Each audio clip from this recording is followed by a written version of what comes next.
என்னை எதுக்குங்க காப்பாத்துனீங்க? அப்படியே விட வேண்டியதானே? அப்படியே பலான்னு அரைஞ்சனா? அவன் பண்ண தப்புக்கு நீ போய் சாவ போற? ஏங்க நீங்களே மனசாட்சி தொட்டு சொல்லுங்க, என் பையன் அப்படிப்பட்டவனா? சொல்லுங்க.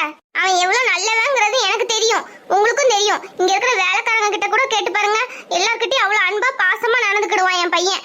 அவன் போய் இப்படி பண்ணிருப்பா நீங்க நினைக்கீங்களா? சரி விடு, இப்ப என்ன செய்யணும்? என் பையன் வீட்டுக்கு வரணும். சரி, உன் பையனை நான் வீட்டுக்கு கூட்டிட்டு வரேன். இப்பவே மாப்பிள்ளைக்கு போன் பண்ணி அவனை டிஸ்சார்ஜ் பண்ணி கூட்டிட்டு வாங்கன்னு சொல்றேன். ரொம்ப நன்றிங்க. இங்க பாரு, ஒரு நாள்ல ஒரு நாள் உன் பையன் தான் உனக்கே எதிரியாவான். இது நடக்குதா இல்லையான்னு மட்டும் பாரு. அது மட்டும் இல்ல, அவன் வீட்டுக்கு வந்ததுக்கு அப்புறம் அவனுக்கு நான் கொடுக்க போற தண்டனையில யாரும் தலையிடக்கூடாது. அதுக்கு சரின்னு சொன்னா மட்டும்தான் அவனை நான் வீட்டுக்கு வர சொல்லி சொல்லுவேன். நீ அப்போ என்கிட்ட வந்து என் பிள்ளை பாவம் அப்படி இப்படின்னு ஏதாவது சொன்னேன்னு வச்சுக்கோ, நான் பிறகு கோவப்பட்டு அவனை மறுபடியும் போலீஸ்ல புடிச்சு கொடுத்துருவேன். இல்லங்க, நான் அப்படிலாம் எதுவுமே சொல்ல மாட்டேன். என் பையன் வீட்டுக்கு வந்தாலே போதும், அவன் மேல எந்த கேஸும் வரக்கூடாது. சரி, நான் சொன்னதுக்கு நீ சரின்னு சொல்ல போய் இப்ப நான் மாப்பிள்ளைக்கு போன் பண்ணி அவனை வீட்டுக்கு கூட்டிட்டு வர சொல்லி ஏற்பாடு பண்றேன். சரிங்க. சொல்லுங்க மாமா. மாப்பிள்ள, அருண் மேல எந்த கேஸும் போடாத மாதிரி டிஸ்சார்ஜ் பண்ணி கூட்டிட்டு வாங்க, சரியா? சரிங்க மாமா, நான் பாத்துக்கிறேன். எவ்வளவு செலவானாலும் பரவாயில்ல, எப்படினாலும் இந்த கேஸ்ல இருந்து அவனை வெளியில கொண்டு வாங்க. நீங்க சொல்லணுமா மாமா? நான் பாத்துக்கிறேன். சரிங்க மாப்பிள்ள, முடிச்சிட்டு எனக்கு கால் பண்ணுங்க. சரி மாமா. அப்புறம் அந்த ஆக்சிடென்ட் ஆச்சுல அந்த பொண்ணுக்கு நம்ம சார்பாவே எல்லா அமௌண்ட்டையும் செட்டில் பண்ணிட்டேன். ஒரு ட்ரஸ்ட் மூலயமா தான் அனுப்புற மாதிரி அனுப்பியிருக்கேன். அது மட்டும் இல்ல, நம்ம அருண் பேரை கூட இங்க ஹாஸ்பிட்டல்ல அட்மிட் பண்ணும்போது வேற நேம்ல தான் சேவ் பண்ண சொல்லியிருக்கேன். சரி மாப்பிள்ள, அடிப்பட்ட பொண்ணுக்கு எவ்வளவு ஹாஸ்பிட்டல் செலவு எல்லாத்தையும் நீங்களே பார்த்து செட்டில் பண்ணிருங்க. சரி மாமா. எதுவுமே நம்ம பண்ண மாதிரியே தெரியாது. சரிங்க மாப்பிள்ள, நான் போனை வைக்கிறேன், அப்புறமா உங்களை கூப்பிடுறேன். போதுமாடி, இப்ப சந்தோஷமா? ஆனா ஒண்ணு, அவன் இந்த வீட்டுக்கு வந்ததுக்கு அப்புறம் நான் கொடுக்க போற தண்டனை இதை விட பெரிய தண்டனையா இருக்கும். அவன் வாழ்நாளே இந்த மாதிரி தண்டனையை அவன் பார்த்திருக்கவே மாட்டான். சார், நான் சொன்ன விஷயத்த இன்ஸ்பெக்டர்கிட்ட சொன்னீங்களா?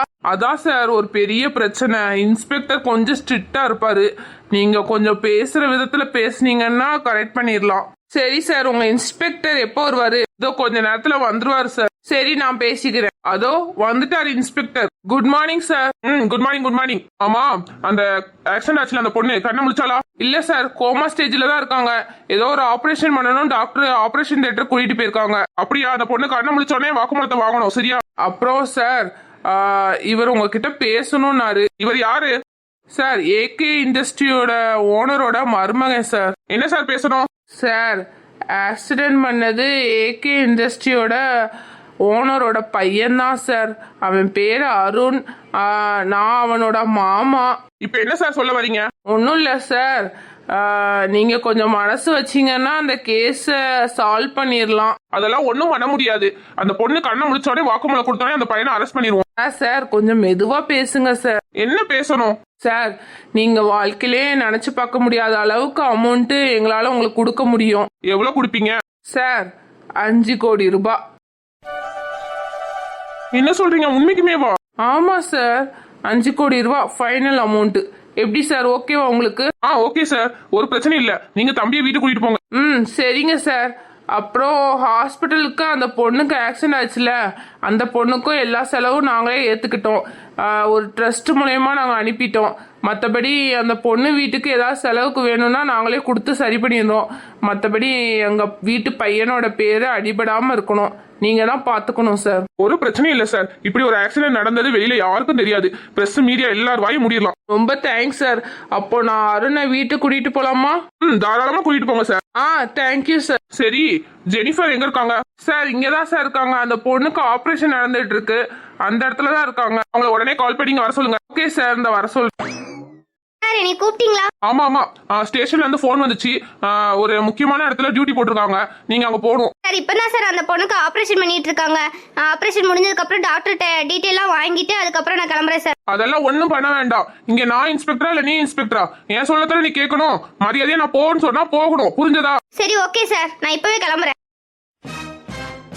பூஜா. சொல்லுங்க மேடம். அம்மா, உன் தங்கச்சிக்கு அங்க ஆபரேஷன் பண்ணிட்டு இருக்காங்க, அங்க போகாம நீ இங்கே நின்னுட்டு இருக்க? ஒண்ணும் இல்ல மேடம், ஒரு முக்கியமான கால் வந்துச்சு, எனக்கு வேலை கிடைச்சிருக்கு. அப்படியாமா? ரொம்ப சந்தோஷம். நீங்க எங்க மேடம் கிளம்பிட்டீங்க? ஒண்ணும் இல்லம்மா, இனிமே நான் அந்த ஆஸ்பத்திரிக்கு வர வேண்டிய அவசியம் இருக்காதுன்னு நினைக்கிறேன். என்ன மேடம் இப்படி சொல்றீங்க? ஆமா, இன்ஸ்பெக்டர் வந்தாரு, திடீர்னு நீ வேற டியூட்டி போட்டிருக்காங்க, நீங்க அங்க கிளம்புங்க அப்படின்னு சொல்லி அனுப்பிவிட்டாரு. நேத்து தான் அப்படி பண்ணாங்கன்னா இன்னைக்கும் அப்படி பண்ணிருக்காங்க.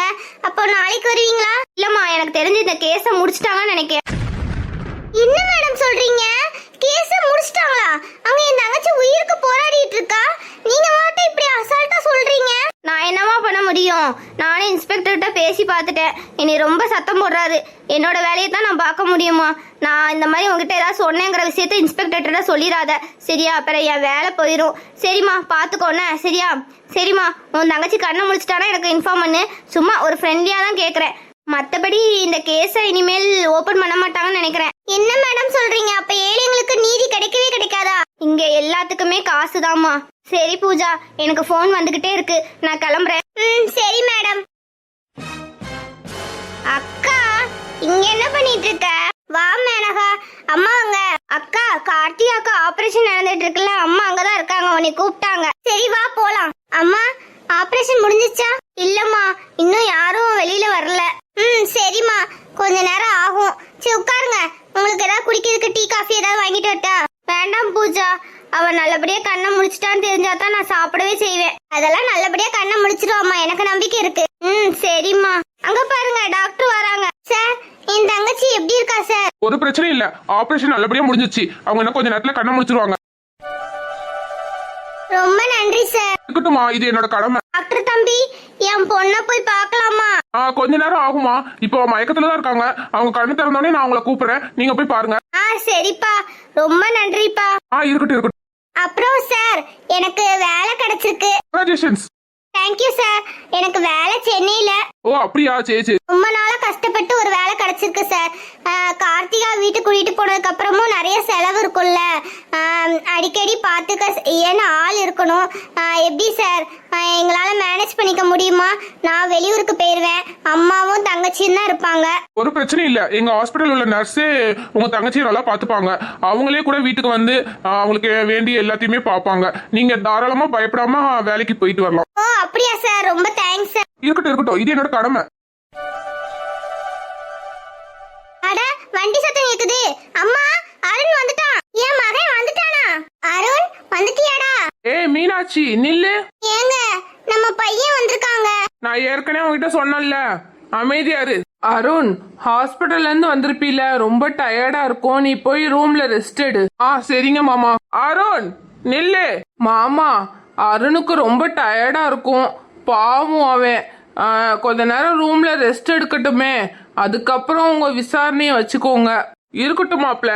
சரி மாப்பிள்ள, நீங்க எவ்வளோ கஷ்டப்பட்டு படிச்சு முன்னேறி வேலைக்கு வந்து பெரிய ஆளாகி அதுக்கப்புறம் என் பொண்ணை கல்யாணம் பண்ணியிருக்கீங்க. உங்களோட கஷ்டம் என்னன்னு தெரிஞ்சு என் பொண்ணை உங்களுக்கு கல்யாணம் பண்ணி கொடுத்தேன். ஆமா மாமா, இப்ப எதுக்கு இத பத்தி பேசிட்டு இருக்கீங்க? அப்புறமா பேசிக்கலாம் மாமா. இல்ல மாப்பிள்ள, இப்பவே இத பத்தி பேசணும். கஷ்டத்துல இருந்து வந்தவங்களுக்கு தான் அதோட அருமை என்னன்னு தெரிஞ்சிருக்கு. டே அருண், உன்னால எவ்வளோ கஷ்டம் தெரியுமா வீட்டுக்கு? மாப்பிள்ள, மொத்தமா எவ்வளவு செலவாச்சு? மொத்தமா 10 கோடி ரூபா மாமா. என்னென்ன செலவு பண்ணீங்கன்னு சொல்லுங்க. 2 போலீஸ்க்கு காசு கொடுத்தேன் மாமா, அது போக ஹாஸ்பிட்டல் செலவு, அந்த அடிப்பட்ட பொண்ணுக்கும் எல்லாமே நம்ம தான் பார்த்துருக்கோம். எல்லா செலவும் சேர்த்து தான் மாமா 10 கோடி ரூபா ஆச்சு. பாத்தியாரும் 2 நாளையில 10 கோடி ரூபா செலவு இழுத்து வச்சிருக்க. கஷ்டத்துல இருக்கிறவங்களுக்கு தாண்டா அதோட அருமை என்னன்னு தெரியும். நீ எவ்வளவு வசதியா இருந்து உனக்கு அத காசோட அருமை தெரியாம போச்சுல்ல. இனிமேல் நீ என்ன பண்ணு, இந்த வீட்டுக்குள்ளே வரக்கூடாது, வெளியில போயிரு. நீ அமைதியாரு.